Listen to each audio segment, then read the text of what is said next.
આજનો આ કાર્યક્રમ છે માર્ગદર્શન શિબિર યોજવા બદલ હું સ્કૂલના આચાર્યશ્રી, શિક્ષકગણ તથા વાલા વિદ્યાર્થી મિત્રોનો આભાર કરું છું.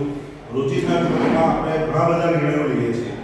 એવો જ અત્યંત મહત્વનો નિર્ણય છે કે ધોરણ 10 પછી આપણે શું કરવું, ધોરણ 12 પછી આપણે શું કરવું. તો એના રિગાર્ડિંગ હું ઇબ્રાહિમ ગવર્મેન્ટ આઈટીઆઈમાંથી હું આજે પણ માર્ગદર્શન આપવા માટે આવ્યો છું. અમારી આઈટીઆઈ 1988 થી કાર્યરત છે.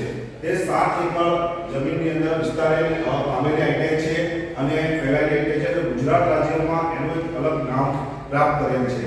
ઇબ્રાહિમ ગવર્મેન્ટ આઈટીઆઈની અંદર ટોટલ 30 પ્રકારના કોર્સ ચાલે છે. તેમાં grantable course, self finance course તથા પ્રાઇવેટ કોર્સ ચાલે છે. તો આપણે કોઈ પણ વિદ્યાર્થી જો આ કોર્સ કરે તેના પછી જોબની જે છે જોબની જે ચાન્સ છે એ બધી ચાન્સ વધારે હોય છે.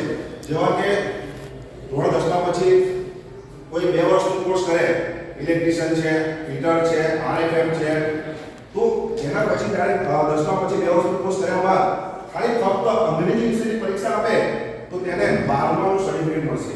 12 ઇક્વિવેલન્ટ સબક સર્ટિફિકેટ આપવામાં આવે છે.